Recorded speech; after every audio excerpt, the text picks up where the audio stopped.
Hello बच्चों, welcome back. Nitin की पाठशाला में दोबारा स्वागत है आपका। तो इस वीडियो लेक्चर सीरीज़ में हम एमीज चैप्टर को डिस्कस कर रहे थे और जो फर्स्ट वीडियो है वो मैं डाल चुका हूँ। अब ये सेकंड वीडियो में हम जो स्टडी करने वाले हैं, 3 टॉपिक्स विल बी स्टडीड। पहला, separation of primary, secondary and tertiary amines. Thereafter will be discussing the physical properties and next में केमिकल प्रॉपर्टीज़ में बहुत ही इंपॉर्टेंट प्रॉपर्टी है आपकी, that is the basic character that will be discuss है right in this video. So start करते हैं without wasting time. पहला, separation of primary, secondary and tertiary amine. देखिए तीनों अमीन्स क्या है, ये प्रीवियस वीडियो में आपको डिस्कस किया जा चुका है। अब इन तीनों अमीन्स को कौन कौन से मेथड्स हैं जिनके थ्रू हम सेपरेट आउट कर सकते हैं, अलग अलग कर सकते हैं। तो first method that is the basic method of fractional distillation. Distillation क्या होता है, जब आपके पास एक से ज़्यादा लिक्विड है तो उन लिक्विड्स को यदि आपको सेपरेट आउट करना है तो हम हीट अप करते हैं और depending upon the boiling point के बेस पे आपके जो भी मॉलिक्यूल है या जो भी कंपाउंड है वो one by one separate out हो जाता है, अलग अलग हो जाता है। एग्जांपल के लिए सपोज कीजिए आपके पास ये 3 मॉलिक्यूल हैं, 290, 321, बहुत ज़्यादा डिफरेंस है, आपको पता है। तो जब हम इसको तीनों के मिक्सचर को गर्म करेंगे तो सबसे पहले 290 केल्विन आने पर ये जो मॉलिक्यूल है ये सारा का सारा अलग हो जाएगा, बचेगा क्या, this one.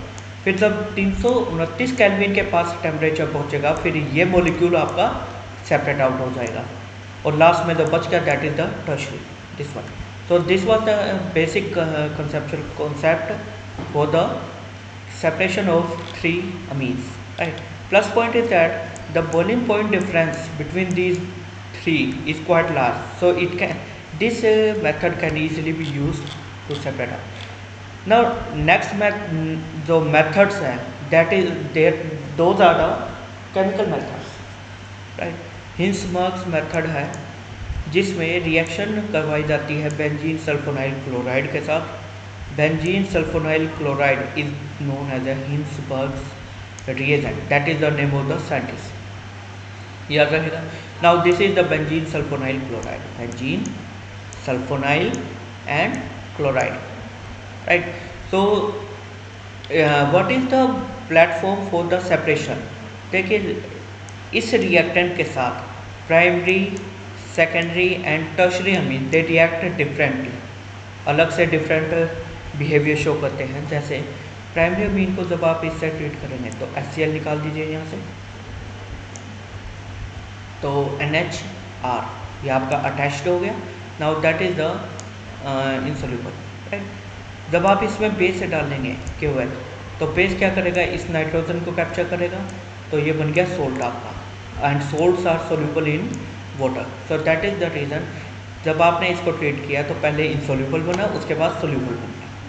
Now second one, if you treat it this molecule with secondary amine, secondary amine के साथ वही सेम पैटर्न पे यहाँ HCl निकाल दीजिए और ये आपके पास इनसोल्यूबल आ गया कंपाउंड। जैसे ये इनसोल्यूबल था वैसे ही ये भी इनसोल्यूबल है, बट प्रॉब्लम क्या है कि इसको जब KOH से ट्रीट किया तो ये सोल्यूबल हो गया था, यहाँ कोई सोल्यूबल नहीं होने वाला क्योंकि हाइड्रोजन इसके पास है ही नहीं, right, insoluble in KOH। Now tertiary amines क्या है, they would not react with benzene sulphonyl chloride क्योंकि इनके पास टर्शियरी अमीन के पास हाइड्रोजन है ही नहीं जो HCl निकलता है, राइट। तो अब सपोज कीजिए आपके पास प्राइमरी, सेकेंडरी, टर्शियरी तीनों को मिक्स करके दे दिया जाता है, राइट, तीनों लिक्विड आपके पास है।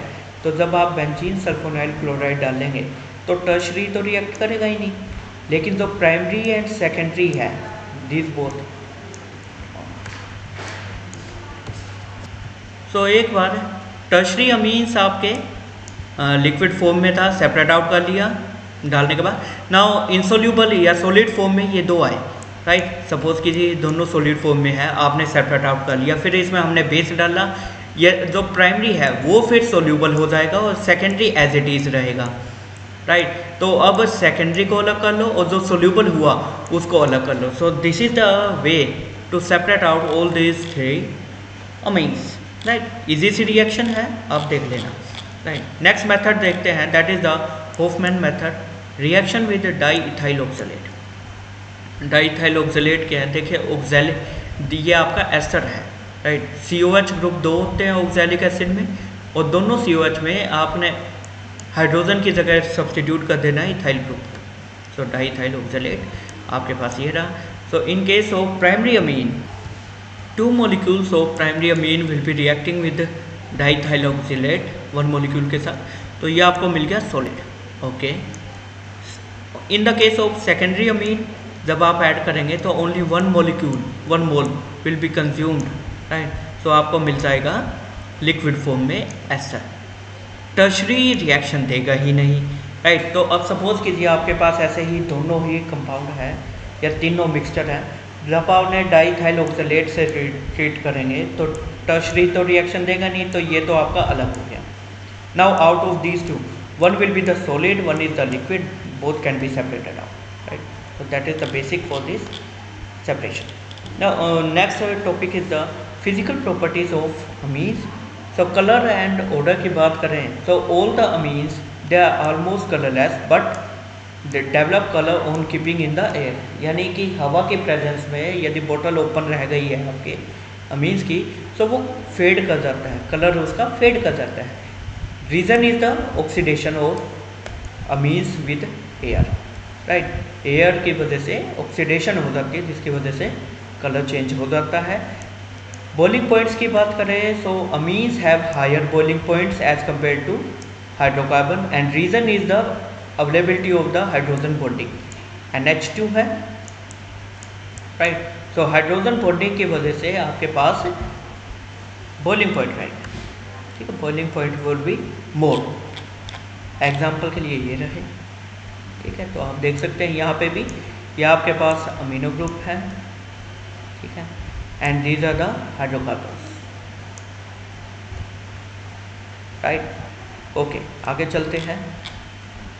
सोल्यूबिलिटी की बात करें, so all the amines they form hydrogen bond with water molecules, right. As a result lower aliphatic amines are soluble और higher one are insoluble. Reason क्या है, the hydrophobic part of the chain, R group आपका hydrophobic होता है, जैसे जैसे length बढ़ेगी वैसे ही सोल्यूबिलिटी घटेगी, ठीक है। तो aromatic amines are insoluble in water, obvious है क्योंकि फिनाइल रिंग है, right, hydrophobicity. Now that was the second topic. Next is the basicity of amines. ये काफ़ी बेसिक सा कंसेप्चुअल सा क्वेश्चन है, और इसमें से बहुत सारे आपके कंसेप्चुअल क्वेश्चन एग्जाम पॉइंट से आने ही आने हैं, ठीक है। तो इसको ध्यान रखें, तो और ध्यान से पढ़ना है। अब यहाँ से आपको ध्यान से चलना है, तो चलते हैं। देखिए ये आपके पास RNH2 that is the amine, water में सोल्यूबल किया, तो आपके पास ये 2 मोलिक्यूल, राइट। अब इसमें एसिड बेस की तरफ बिहेव कौन कर रहा है, this would be the base and this would behave as a acid. Why? Because H2 has given H positive to form the OH negative. So hydrogen ion जिसने donate किया that is the acid, and hydrogen ion जिसने gain किया that is the base, right? So that is the carbocation form. अब ये base है, ये acid है, तो बेसिक इक्वेशन आ गई। अब इक्विलिब्रियम कांस्टेंट जब हम निकालते हैं तो क्या होता है, जो प्रोडक्ट्स हैं, दीज आर द 2 प्रोडक्ट्स, दोनों की कंसंट्रेशन को मल्टीप्लाई कर दीजिए न्यूमरेटर पे, दिस वन, ठीक है। ऐसे ही रिएक्टेंट है 1 और 2, दोनों की कंसंट्रेशन को मल्टीप्लाई कर दीजिए, ठीक है। तो दोनों को डिवाइड कर दीजिए, that is the equilibrium constant. Now water is the constant, you may take it here, so that's why basicity constant की वैल्यू रहेगी, right, equation. Now the catch point is that basicity constant आपका denote करता है कि basic character ज़्यादा होगा या कम होगा। Now this basicity constant that is directly proportional to concentration of carbocation RNH3+, इसकी कंसंट्रेशन के प्रोपोर्शनल है। तो जितनी ज़्यादा, एक बात बताएं, ये इक्विलिब्रियम है, राइट, जितना प्रोडक्ट बनेगा उतना ही ज़्यादा रिएक्टेंट आपका प्रोडक्ट में कन्वर्ट होगा और उतना ही ज़्यादा आपका बेसिक कैरेक्टर होगा। बेसिक सी बात है। राइट। कॉमन सी बात है आपके पास कि बेसिक कैरेक्टर ज़्यादा कब होएगा, जब ये प्रोडक्ट आपका ज़्यादा बनेगा, और जब ये प्रोपोर्शनल है तो इसका मतलब ये ज़्यादा बन रहा है तो इसका मतलब है KB की वैल्यू भी ज़्यादा होगी, राइट। तो एक बेसिक सा आपका रिलेशन निकल के आता है, the more the value of the KB, more will be the basicity, stronger would be the base, ठीक है। So basicity constant is a measurement of extent to which amine accepts proton और show basic behaviour, right. तो यहाँ तक ठीक है। तो यानी कि यदि हमें कंपेयर करना है 2 मॉलिक्यूल्स के बीच में, तो जितनी ज़्यादा KB वैल्यू होगी, KB की वैल्यू जितनी ज़्यादा होगी उतना ही स्ट्रॉन्ग बेस होगा वो मॉलिक्यूल। नेक्स्ट आता है, अब प्रॉब्लम क्या है कि KB की वैल्यूज़ मोस्टली क्या होते हैं 10⁻⁴ में होती है। तो हमें जैसे 3 हो गया, 4 हो गया, 5 हो गया, 6 हो गया, right. So in order to compare these 2 molecules for basic behaviour, there is a need of new criteria, right. क्योंकि ये काफ़ी डिफिकल्ट रहता है, हो सकता है एक 10⁻³ में हो, एक 10⁻⁵ में हो, राइट। तो दोनों की वैल्यू को कंपेयर करना डिफिकल्ट रहता है। तो सॉल्यूशन क्या है? Solution is the new concept that is the PKB। जैसे pH होता है वैसे ही, तो negative logarithm of KB value basicity constant that is the PKB value, okay. अब प्रॉब्लम क्या है, एक सिंपल सी बात बताएं, मैं आपको एक एग्जांपल से बताता हूँ। सपोज कीजिए 2 डिजिट्स है 3 और 5, तो 3 और 5 में बड़ी वैल्यू किसकी है? 5 की, ओके। अब मैं सपोज कर कीजिए माइनस से आगे लगा देता हूँ, राइट। तो अब बड़ी वैल्यू किसकी है? इसकी, राइट। तो वही सिनेरियो आपका KB और PKB के रिलेशन में है। KB की वैल्यू जितनी बड़ी होगी, PKB की वैल्यू उतनी ही कम होगी, क्लियर है। तो यदि आपको ये देखना है अब कि whether my molecule is more basic और लेस, तो PKB वैल्यू जितनी कम होगी उतना ही स्ट्रोंगर बेस है, और KB की वैल्यू जितनी ज़्यादा होगी उतना ही स्ट्रोंगर बेस है। याद रहेगा। एग्जांपल देखिए, ये अमोनिया के पास देखिए 1.8 10⁻⁵ है, PKB वैल्यू कितनी आई है? ओके 4.75। ये आपके पास है मिथाइलमीन। तो अब इन दोनों में से KB की वैल्यू किसकी ज़्यादा है? तो थोड़ा कंपैरिजन मुश्किल हो रहा है ना, तो इसकी बजाय आप आ जाए PK वैल्यू। अब देखिए कम वैल्यू किसकी है? 3.38 इसकी। So that means this is stronger base as compare to this one ammonia, right. So these are the measurement methods. Now let's see next topic, that is the structure basicity relationship. यानी कि amines की structure का क्या impact होता है कि molecule की basicity पे, राइट। सो पहली बात नोट कीजिए, all the classes of aliphatic amines, aliphatic amines की बात कर रहे हैं, बेंजीन नहीं है, right. So all the classes of aliphatic amines they are stronger base as compare to ammonia, right. So all the amines, they are stronger based as compared to ammonia. Next point देखते हैं, aromatic amines के case में all the aromatic amines are weaker based than ammonia. यानी कि पहले आपका aliphatic आया था, देन अमोनिया और then aromatic, that is the order, ठीक है, याद रहेगा तो देख लेना। नेक्स्ट देखते हैं बेसिसिटी ऑफ एलिफेटिक अमीन्स। ये आपके पास जो एलिफेटिक अमीन्स है, प्राइमरी, सेकेंडरी, टर्शरी, इनका ऑर्डर क्या है, राइट। तो इसको समझने के लिए आपके पास 3 फैक्टर्स आते हैं। वो 3 फैक्टर्स क्या है? ये plus I effect, hydrogen bonding और स्टिरिक इफेक्ट्स। इन तीनों का रिजल्टेंट डिसाइड करता है कि आपका ऑर्डर क्या रहेगा बेसिसिटी का। और ये हम किन किन के बीच के ऑर्डर की बात कर रहे हैं? प्राइमरी, सेकेंडरी और टर्शरी के बीच की, राइट। अब सपोज कीजिए आपके पास गैसियस स्टेट है, तो गैसियस स्टेट में ये दोनों फैक्टर हो जाते हैं नेगलेक्ट, क्योंकि पानी होगा नहीं गैसियस स्टेट में, राइट, क्योंकि लिक्विड फेस है नहीं, सॉलिड फेस है। So that's why only this factor will be there. अब एक बात बताएं, किसी भी बेस में नाइट्रोजन पे लोन पेयर अवेलेबल है बेस में, राइट। यदि किसी इलेक्ट्रॉन डोनेटिंग ग्रुप प्रेजेंट है कोई, तो वो इसकी इंटेंसिटी को बढ़ा रहा है, इलेक्ट्रॉन डेंसिटी को नाइट्रोजन पे। तो जितनी ज़्यादा इलेक्ट्रॉन डेंसिटी होगी, more easily it will donate the electron density to the proton, easily donate कर सकता है। सो बेसिक कैरेक्टर भी बढ़ेगा, राइट। तो जितना ज़्यादा इलेक्ट्रॉन डोनेटिंग नेचर, उतने ज़्यादा बेसिक कैरेक्टर बढ़ेगा। हम बात कर रहे हैं केवल गैसियस स्टेट की, मैं फिर से कह रहा हूँ, ध्यान रखें, राइट। तो अब out of primary, secondary and tertiary Amin, which one is having more electron donating group? Obvious है टर्शरी। यहाँ पे 3 है, यहाँ 2 है, यहाँ पे केवल एक ग्रुप है जो डोनेट कर रहा है, राइट। तो जितनी ज़्यादा डोनेशन उतने strong basic character. So order must be this one, tertiary, secondary, then primary, right. So this is the order for only for the gaseous state, याद रहे। बट जैसे ही आपका एक्वस सॉल्यूशन आता है, तो these 2 new factors that comes into play, जिसकी वजह से क्या होता है, ओवरऑल जो ऑर्डर है वो डिफरेंट आ जाता है। देखिए, याद करने का तरीका क्या है, मैं इनको ऐसे शो कर देता हूँ, 321 ये आपका है, 321 का होगा।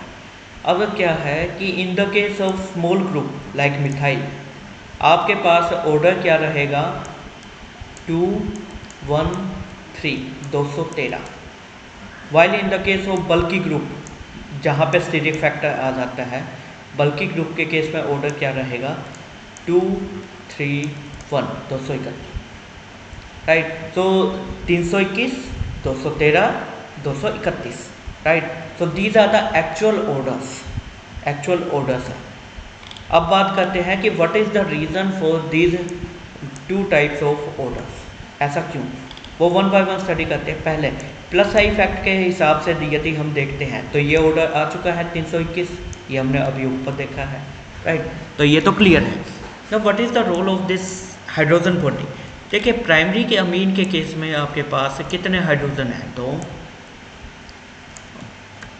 और जब हाइड्रोजन को भी कैप्चर कर लेंगे तो आ जाएंगे 3, तो आप इसको 3 ही लिखें, राइट।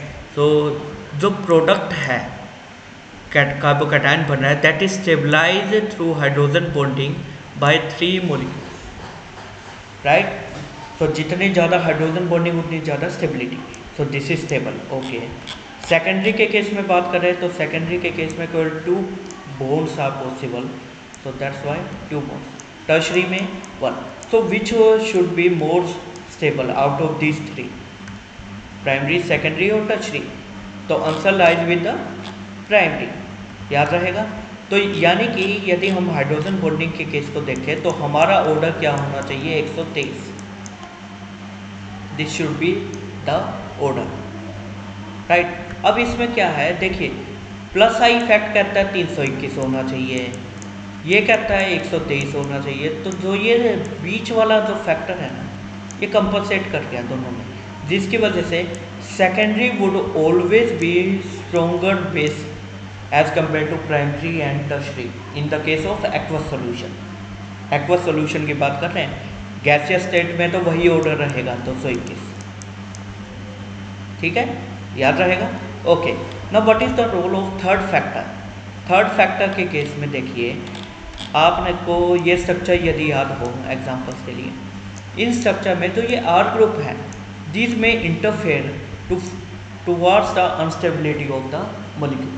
स्टेरिक फैक्टर की वजह से हाइड्रोजन बॉन्डिंग बनना डिफिकल्ट हो सकता है। तो जितने बल्की ग्रुप होंगे उतना ही हाइड्रोजन बॉन्डिंग नहीं बनेगी, राइट। तो अब एग्जांपल के लिए यहाँ देखिए, if alkyl group is a small, जैसे CH3 है, स्मॉल ग्रुप है, no steric hindrance is there, right. So in other words, stability due to hydrogen bonding predominate करेगा over stability due to plus I effect. 2 main factor जो fight कर रहे हैं, that is the hydrogen bonding and plus I effect. तो इनमें जो smaller group है उसके केस में ये फैक्टर डोमिनेट करेगा, और इस फैक्टर के अकॉर्डिंग ऑर्डर क्या होना चाहिए 123, 2 को तो छोड़ दो, ये तो डोमिनेट कर ही चुका है, सो 1 एंड 3, राइट।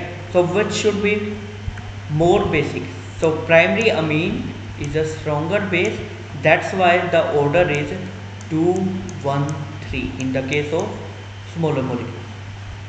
अब यदि आपके पास बीकर ग्रुप आ जाता है, मिथाइल आ गया, तो उस केस में क्या होगा, जो प्लस आई इफेक्ट है that will dominate over the hydrogen bonding.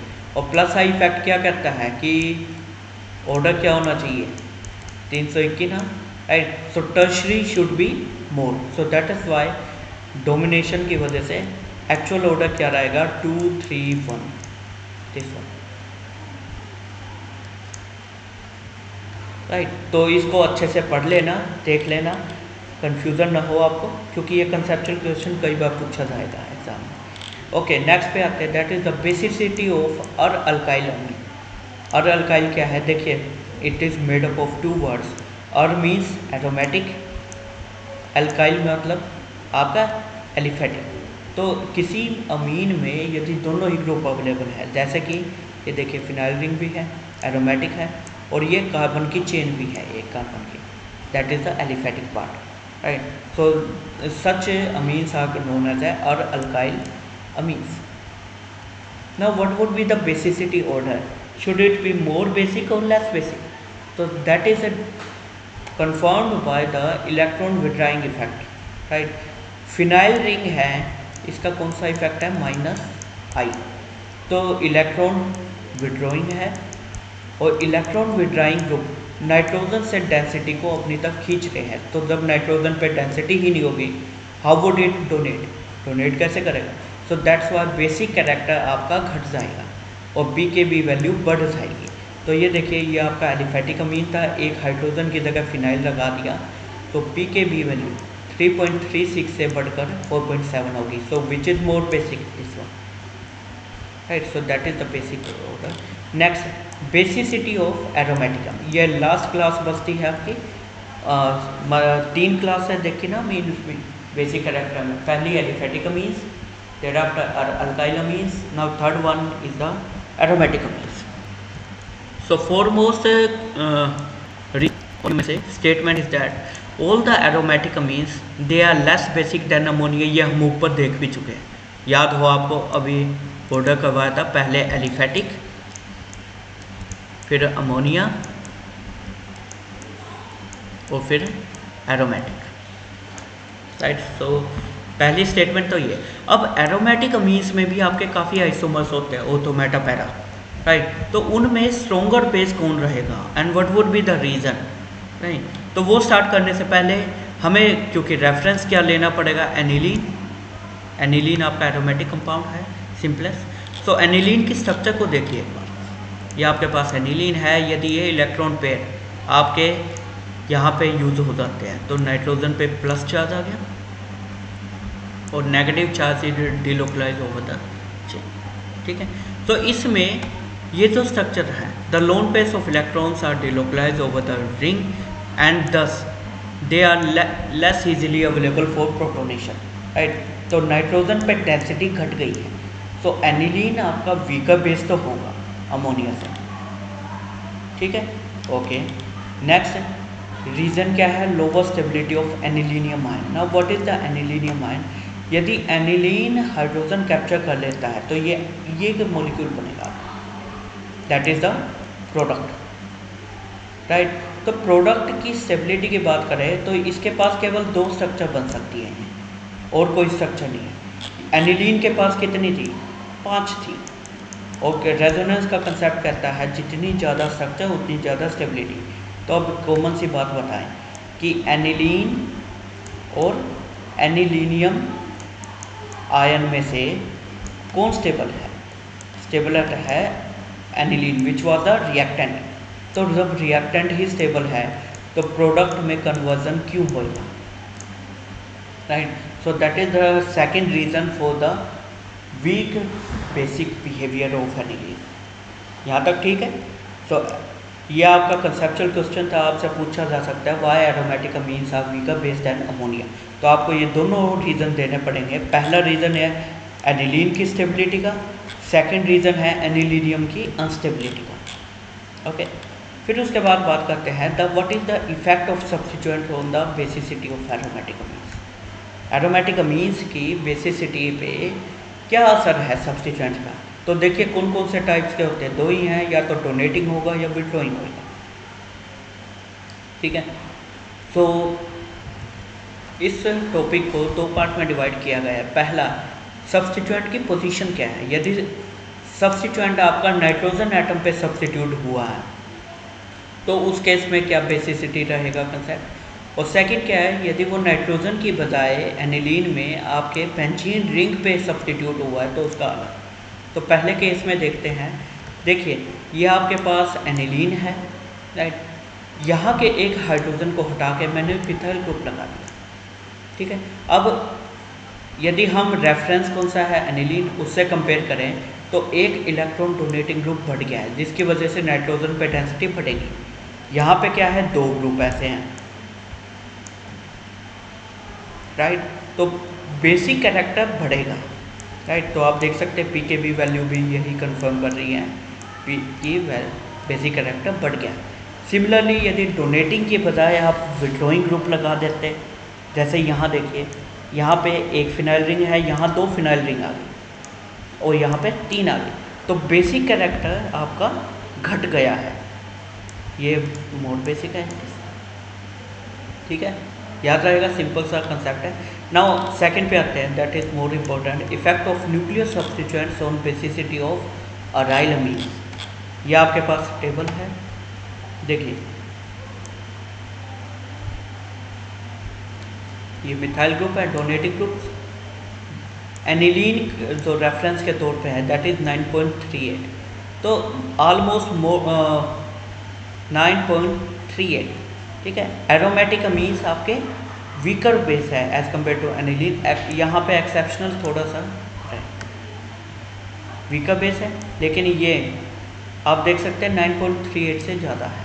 तो थोड़ा बहुत इरेगुलर ट्रेंड मिल सकता है, बट मेन पॉइंट्स जो निकल के आते हैं वो क्या है। पहला, electron donating substituents they tend to increase the density, while electron withdrawing group they tend to decrease the basicity of the amines। सही बात है, ठीक है। Second point, base weakening effect. Base weakening effect का मतलब है कि वो इफेक्ट जिससे बेसिसिटी घट रही है, कम हो रही है, उसको हम कहते हैं बेस वीकनिंग इफेक्ट। सो इलेक्ट्रॉन विड्राइंग ग्रुप है तो उनका कौन सा इफेक्ट है, base weakening. Now base weakening effect and base strengthening. Base strengthening का मतलब है बेसिक कैरेक्टर बढ़ाना। कौन बढ़ा रहा है, electron donating group. So both these effects they are more pronounced at para position as compare to meta. यानी कि चाहे स्ट्रेंथनिंग हो या वीकनिंग हो, यदि पैरा पे आपकी पोजीशन पे है तो impact would be much more, right. Now third one, ortho effect. ये क्या है, ऑर्थो इफेक्ट आपका स्पेशल इफेक्ट है, ये कार्बोक्सिलिक ग्रुप में भी देखने को मिलता है। यहाँ पे क्या है, ऑर्थो सब्स्टिट्यूटेड जो आइसोमर्स है they are usually weaker base as compare to aniline regardless of the nature of the electron. Aniline से भी ज़्यादा वीकर बेस होते हैं। ये आप देख सकते हैं एनिलीन का 9.38 था, 9.62, 9.51, 9.52, राइट। ये थोड़ा सा एक्सेप्शन हो गया, बाकी मोस्ट ऑफ द केस में आपके 9.38 से कम है पी के वी वैल्यू, यानी कि all of them are the weaker base as compare to aniline.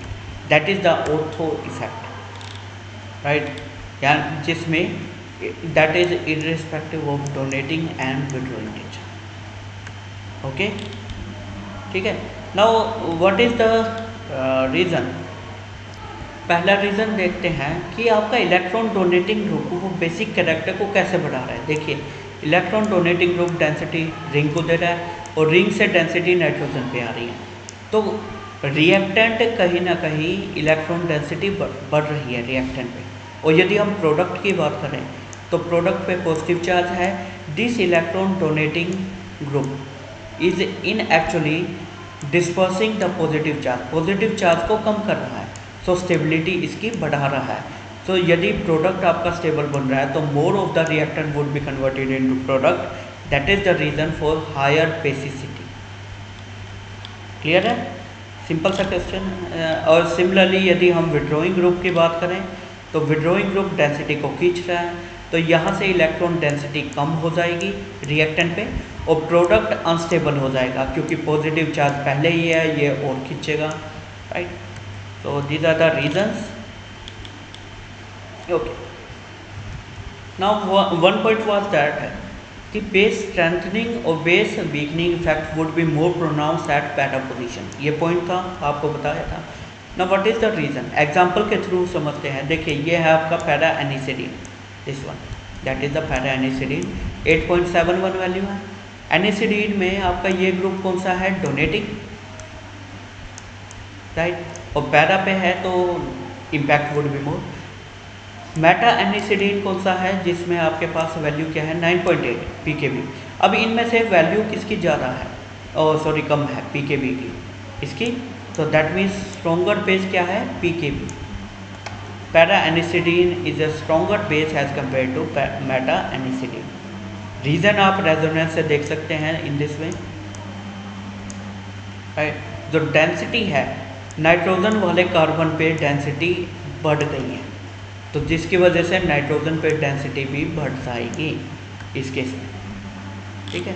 वही यदि मेटा कंसेप्ट ऐसी कोई स्ट्रक्चर इसमें नहीं बन के आती जिसमें इस कार्बन पे जिस पे नाइट्रोजन अटैच है उस पर डेंसिटी नेगेटिव आ रही है, नहीं है, ऐसी कोई स्ट्रक्चर नहीं मिलेगी। That is the reason why para position isomers are more basic in this case, right. तो ये तो था आपका एनिसिडीन का केस जिसमें मिथोक्सिक ग्रुप है, right. So para anisidine is stronger base as compare to meta anisidine, और ये कंसेप्चुअल क्वेश्चन पूछा जा सकता है, ठीक है, तो अपना तैयार रखें। अब बात करें, देखिए जो मिथोक्सिक ग्रुप है उसके पास एक्चुअल में कौन सा, एक तो माइनस आई इफेक्ट होता है, एक होता है plus R. Minus I effect क्या है, डेंसिटी को विड्रॉ करना है, लेकिन प्लस आर इफेक्ट डेंसिटी को बढ़ा रहा है। तो जब आपके पैरा पोजीशन पे ये ग्रुप अवेलेबल है तो आपके दोनों ही इफेक्ट ऑपरेट करेंगे and it will be the are effect that will dominate. Dominating effect क्या होएगा, आर ग्रुप का, ठीक है, जिसकी वजह से ओवरऑल इलेक्ट्रॉन डेंसिटी डोनेट करेगा नाइट्रोजन को। That is the reason why para methoxy इन is stronger base as compare to aniline, right. अब सपोज कीजिए ये मेटा पे अवेलेबल होता, तो मेटा पोजीशन पे आपको पता होना चाहिए कि आर इफेक्ट हमेशा या तो ऑर्थो पे या पैरा पे ही ऑपरेट करता है, मेटा पे नहीं। सो मेटा पोजीशन पे यदि आपका मिथोक्सी है तो कौन सा इफेक्ट ऑपरेट करेगा, ये तो करेगा नहीं, केवल I effect. So minus I effect operate करेगा और माइनस आई क्या करेगा, डेंसिटी को घटाएगा। That is the reason why meta methoxy aniline is weaker base as compare to aniline, ठीक है। तो ये तो था आपका इलेक्ट्रॉन डोनेटिंग का एग्जाम्पल के साथ। नाउ इलेक्ट्रॉन विड्रॉइंग के केस में ये मैं बता चुका हूँ आपको, राइट। एग्जाम्पल देखते हैं किसका, नाइट्रोएनिलीन का। क्या वैल्यू है, 13.02 पैरा की, ठीक है। मेटा की क्या है, 11.55। सो स्ट्रोंगर बेस कौन सा है, Meta, right. And what is the reason, reason आपका वही है, सिंपल। देखिए पैरा पोजीशन में NO2 ग्रुप अवेलेबल है, ये अपनी डेंसिटी को विड्रॉ कर रहा है, ठीक है। तो विड्रॉ करते हुए नेगेटिव चार्ज आपका नाइट्रो ग्रुप पे आ रहा है, आप देख सकते हैं, ठीक है। मेटा के केस में क्या है कि ये डेंसिटी को विड्रॉ तो कर रहा है बट वो नेगेटिव चार्ज ऑक्सीजन पे नहीं आ रहा है किसी भी एक स्ट्रक्चर में, ठीक है। तो होगा क्या, only the minus I effect will be operating in this scenario Meta position में, जबकि पैरा पोजीशन में माइनस आई तो ऑपरेट कर ही रहा है, माइनस आर भी ऑपरेट कर रहा है, जो कि नाइट्रो ग्रुप का इफेक्ट है।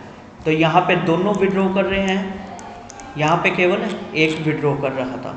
तो डेंसिटी किस केस में ज़्यादा होगी, मेटा के केस में। That is the reason why meta isomer is more basic as compare to para isomer, ठीक है। तो यही सब चीज़ें बातें आपने लिखनी ही होगी एग्जाम में, राइट। तो अब ये कुछ ऑर्डर हैं, इसको ध्यान से देख लेना। यहाँ पे क्या है कि पैरा टोल्यूडिन जिसमें CH3 ग्रुप है, क्या इफेक्ट होता है CH3 का? प्लस आई डोनेट करता है। आर इफेक्ट तो नहीं है पर plus I plus R, right. तो पैरा देन मेटा और ऑर्थो तो हमेशा वीक होएगा, ये हमने पॉइंट में देख लिया था, राइट। क्यों? क्योंकि ऑर्थो इफेक्ट है, राइट। तो that is the order of toluidine. Similarly nitro aniline की बात करें तो aniline stronger base than meta, क्योंकि इसमें -R ऑपरेट नहीं कर रहा है, देन पैरा, और ऑर्थो तो हमेशा ही वीक रहेगा, याद रहेगा। नाउ एक कंसेप्ट आता है that is the steric effect. कि स्टेरिक इफेक्ट कैसे ऑपरेट करता है वो भी देख लेते हैं। यहाँ पे आपके पास क्या है, ये एक एग्जांपल है, एन डाइमिथाइल एनिलीन है आपके पास, तो 2 CH3 ग्रुप है, ये दोनों ही स्टेरिक हिंड्रेंस किससे, देखिए हाइड्रोजन के साथ क्लैश करने लग रहे हैं। तो यहाँ तो कोई दिक्कत नहीं क्योंकि हाइड्रोजन छोटा एटम है। सपोज कीजिए दोनों को सब्स्टिट्यूट कर देते हैं आप इससे, तो उस केस में क्या है, जो ये एक कंडीशन रेजोनेंस की ये होती है कि all of the participating atoms that should be within the plane, एक ही प्लेन में होना चाहिए।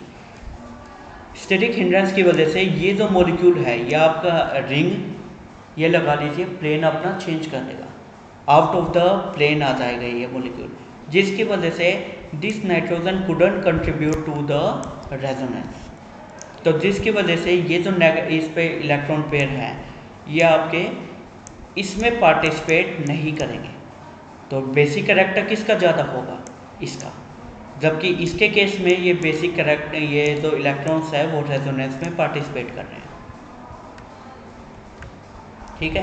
तो यहाँ से याद रहे कि आपका amine 2 would be stronger amine than 1, ठीक है। सिमिलरली आपका ये कुछ और एग्जांपल है, यहाँ के पिक्रामाइड और ये NN डाइमिथाइल पिक्रामाइड, ठीक है।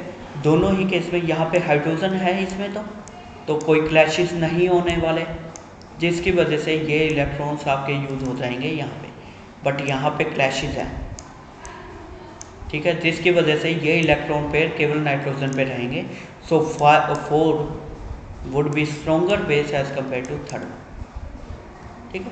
So this was the basicity of the amines, right. So थोड़ी सी लेंथी वीडियो बन गई है शायद, बट ये आपके 3 टॉपिक हमने पढ़े। पहला सेपरेशन ऑफ अमीन, कौन कौन से मेथड थे, फ्रैक्शनल डिस्टिलेशन, आपके पास है हिंसबर्ग और डाइथाइल ऑक्सलेट का method. Thereafter we study the physical properties and chemical properties में हमने डिस्कस किया बेसिक ऑर्डर। बेसिक ऑर्डर के कुछ पॉइंट्स ही यदि मैं आपको समराइज करवाऊँ फिर से, पहला क्या, all the aliphatic amines would be stronger base as compare to ammonia. Thereafter all the aromatic amines would be weaker base as compared to ammonia, ठीक है। एलिफेटिक में आपके पास गैसियस स्टेट में ऑर्डर क्या रहेगा, 321। मिथाइल के लिए आपके पास एक्वस मीडियम में आपके पास क्या ऑर्डर रहेगा, 213, ठीक है। और बड़े ग्रुप के लिए 231 एलिफेटिक में, ठीक है। और अल्काइल अमीन में आपका इलेक्ट्रॉन डोनेटिंग ग्रुप बेसिसिटी को बढ़ाएगा, इलेक्ट्रॉन विड्राइंग ग्रुप बेसिसिटी को घटाएगा। एरोमेटिक अमीन्स की बात करें तो आपका ओथो हमेशा ही आइसोमर आपका वीकर बेस रहेगा, और पैरा और मेटा में से कंपटीशन रहेगा जहाँ पे आपका चलेगा ऑर्डर, राइट। तो ये सब आप दोबारा देख लेना। All is that for only this video. इस वीडियो के लिए इतना ही। नेक्स्ट वीडियो में हम पढ़ने वाले हैं chemical properties of the amines, और यदि सब सही रहा probably that would be the last topic of this chapter, right. तो ठीक है बच्चों, किसी भी बच्चे को कोई भी क्वेरी है, ही और she is most welcome to the comment section. आप कमेंट सेक्शन में आके पूछ सकते हैं। पढ़ते रहिए, स्टे सेफ, जय Hind, take care, bye bye.